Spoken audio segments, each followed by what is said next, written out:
Hello Internet, I am the hero of Julios once again with another One Piece chapter summary. This week's chapter is chapter 1068, A Genius's Dream. And, the artwork, speaking of geniuses, Judge finally remembers who he's fighting, and the members of Mads have been reunited. So, like I thought, Caesar, Judge, Mad reuniting? Reunion, that's the word. But yes, there is a Mads reunion going on here, so my guess is they're gonna go pick up Queen and Wano and probably make their way to Vegapunk, maybe? Maybe Lilith. Lilith might join Mads. Considering what happens in this chapter, I'll get back to this maybe. But without further ado, let's get into the actual chapter itself. The chapter starts off with Pythagoras politely telling the members of CP0 to leave. He presses the button and he goes, okay, just send the Seraphim over and then go away. Please. I'm a data collector, not a host. So please leave. To which Lucci's standing there, all calm with his mask on, and he's thinking to himself, are they onto us? Do they know why we're here? And Kaku, standing next to him, goes, oh, come on, we've come such a long way. It's cold out here. You could at least make us a nice cup of tea. And Pythagoras responds with, the G5 base is, or G5 or G14. But there's a marine base over there, like just off, not too far from here. So you can just go there and bother those guys, which is accurate. We just remember Helmeppo was talking about getting a Seraphim to go save Kobe, which might end up being a side quest, or that could end up being what happens if Smoker gets involved with Vegapunk. They go rescue Kobe. It would be a good way to get Vegapunk off the island, which is what he's asking Luffy to help him do, without having to add Vegapunk to the Straw Hat crew. Lucci then goes on to ask Vegapunk if they know anything about the ships that have gone missing. Apparently a CP-5 vessel, a CP-8 vessel, and I think he said a CP-7 vessel went missing on the island of Egghead when they were trying to dock there. Lilith does not take well to this. She does not like being accused. She kind of barks at him for a moment. But Lucci seems to know that there's something going on here, that Vegapunk, the reason the world government wants Vegapunk assassinated, but Vegapunk is defending himself. So both sides are handling each other very cautiously right now. As communications are completely crossed out, Lucci tells the others it's not really that important. We're going to go use, we'll use the pacifista's ability to hop over to the island. At first, I thought this was the Door fruit because, well, Bluno is a member of the world government, so they'd have access to his devil fruit, and Vegapunk could recreate it. Lucci and Kaku are very familiar with this fruit. It turns out later in the chapter we learn that the Seraphim Kuma has the power of the Pawpaw fruit. The reason I find this so interesting is back at the Kamabaka Queendom, Kuma is currently tearing off all of his different inhibiting pieces of metal, the stuff that they were using to analyze him, and once he had everything off, he popped himself away with his devil fruit. This means Vegapunk has found a way to recreate devil fruits even if the user is still alive. So for anyone theorizing that Senor Pink is dead, well, that's good news for you guys. Senor Pink might not be dead because the Jinbei Seraphim probably has the devil fruit power from whatever Vegapunk did to recreate these things. While this conversation is going on, a different conversation is taking place between Luffy and Vegapunk, as Vegapunk tells Luffy the reason he wants to get off the island. Even though all his research is here, he has come close to figuring something out that he knows the government doesn't want him to know. He wants to find out what fuels that ancient giant robot, because if he does, it will bring him closer to his true dream, giving free energy to the whole world. That's right, whether it's by solar or wind or geothermal or nuclear, Vegapunk is trying to figure out a way to give infinite energy to the entire world. The more he researches into the science of the ancient kingdom, the more he's going to find out about what happened to that kingdom. And while I don't think he's actually interested in, the philosophy of that kingdom, because as Vegapunk himself stated, differing ideals get in the way of the pursuit of science. Vegapunk will still know those ideals, and that alone makes him a threat to the government. But regardless of Vegapunk's ideals, CP0 does end up making their way to the island, where a giant hologram dragon, space dragon thing shows up and prepares to attack them, and Kaku leaps up and he gives it a big tempest kick as Stussy kind of stands there and just says, yeah, that's not going to work, it's a hologram. And he goes right through it. And he's like, couldn't you have warned me? Well, anyways, I'm going to go up to that big egghead thing and see what that's about. And he starts moonwalking his way up there, and Stussy's standing there next to Rob Lucci, and she just goes, you know, after he passes a certain line, it's gonna activate the laser dome that protects him, right? And the big laser dome comes up, zaps Kaku, and falls to the ground.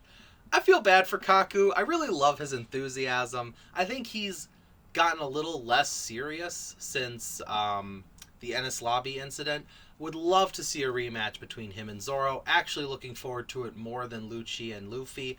Lucci and Luffy, it would be cool to see them fight again, but for the most part, it's just going to be the same thing of, you're a bad guy, Luffy is a good guy, they fight.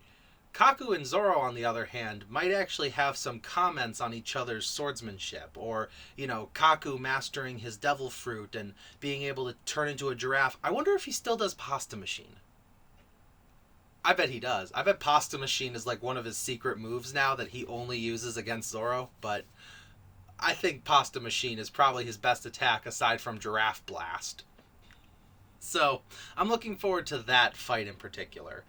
However, speaking of fights, as they are rampaging and destroying things on the main island, Atlas decides to take them on. Atlas should not be taking on Rob Lucci, though, because Shaka said to Atlas to come back. We're going to deploy Seraphim Shark, Seraphim Hawk, and Seraphim Snake to go fight them under the command of Sentomaru. And it was at that moment that I remembered, oh yeah, Sentomaru is Vegapunk's bodyguard. But Sentomaru is also an official Marine. So I guess this means that Sentomaru is more loyal to Vegapunk than he is to the world government. Either that, or Vegapunk is putting too much trust into the wrong person. We'll find out what happens once CP0 and the Seraphims actually enter the same chat. I'm kind of looking forward to seeing what devil fruits Vegapunk decided to give to Hancock and Mihawk's child Seraphims, because obviously I think the Chop Chop fruit would be the perfect pick for the world's greatest swordsman Seraphim, because in the event of a one-on-one fight, the Seraphim would actually have an advantage on Mihawk, given the inability to be cut. However, I think the Hancock one will be more interesting. I think that Vegapunk gave her little Seraphim one of the Snake fruits. Either that, or the Hancock Seraphim has no devil fruit at all, and they're waiting for her to reach full maturity, having her look like Hancock so that the Love fruit works properly. As she is right now, a child's not going to be able to use the Love beam too much, for obvious reasons. But for now, at least she has the strength of a Seraphim, the knowledge of Kuja weaponry. Oh, what if she has a little snake bow? What if she has a bow that ate a snake fruit, thus replicating the Kuja snake weapons? There are so many different ways this could go, but we won't actually get to see them until the Seraphims make themselves known. Regardless, it seems every Seraphim has a devil fruit ability. Whether or not that affects their ability to swim is left to be in the air, I guess, for now. Finally, after the Seraphims are deployed, Luffy is being told by Vegapunk to head up to the Egghead Dome in order to keep him safe. Please bring Bonnie with you. With that, toodaloo, and Vegapunk turns invisible and leaves. This is obviously technology-based rather than devil fruit-based, because if it was, Vegapunk would die, he'd have the power of 2 devil fruits. However, we do know, thanks to Sanji and the Germa 66, invisibility technology is very much real, which means Absalom's devil fruit isn't as unique as it used to be. Finally, poor, dear, sweet little Atlas. although big as Kaido, so probably shouldn't use the word little. But poor Atlas, she decides that the only person who's going to run a rampage is me, and she starts heading towards Lucci to take him on. Bad decision, as Lucci gets up in her face, prepares his Six King pistol. You even cut to Kaku watching, and he's just like, as cruel as ever. Six King pistol right into her face. You see a crack down the side of her face and an explosion of technology. Apparently still alive, because Lucci even notes that while standing over her on the ground. He goes, you're still alive. And he gets ready to finish her off. That's when Luffy, carrying Bonnie, is like, okay, we gotta go find the elevator. We're gonna go and they just sort of look at each other.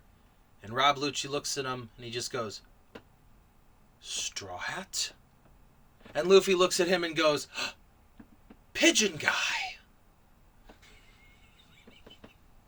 That's how you can tell if Luffy likes you or not. If Luffy decides to remember your name, you are on Luffy's list of respectable people.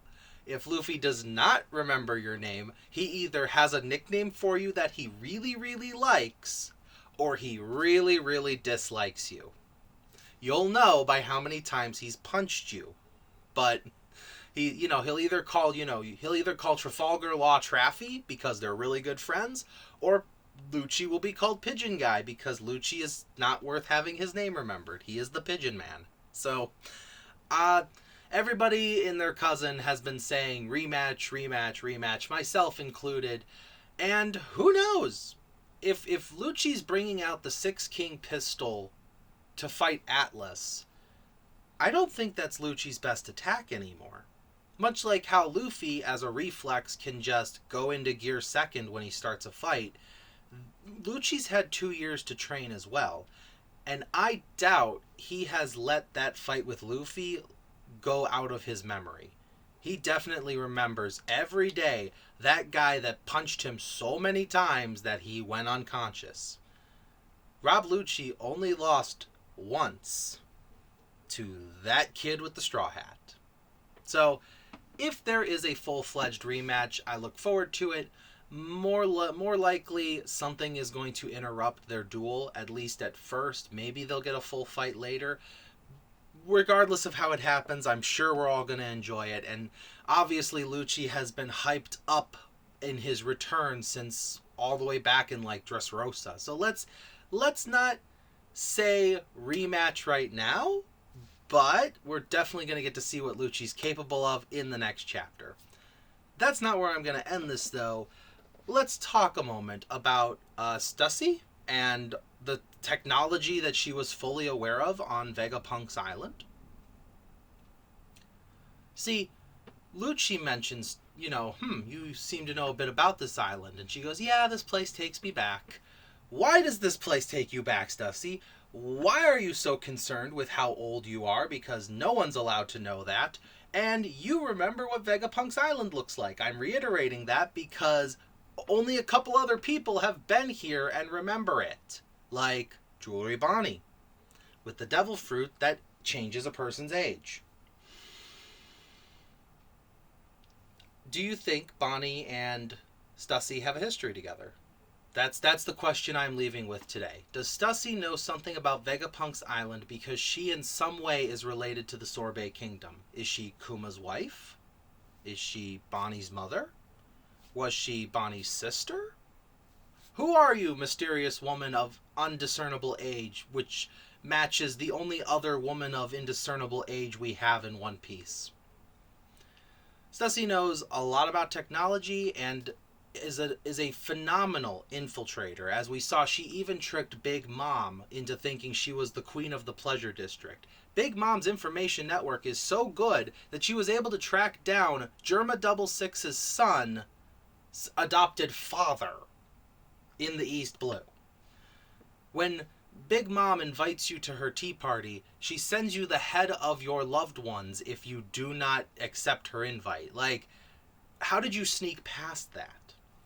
So, in addition to Luffy's fight with Lucci, I would love to learn a little bit more about Stussy in our next chapter. But as always, thank you for watching, and I will see you in the next episode. This is the Hero Julios, Xing out.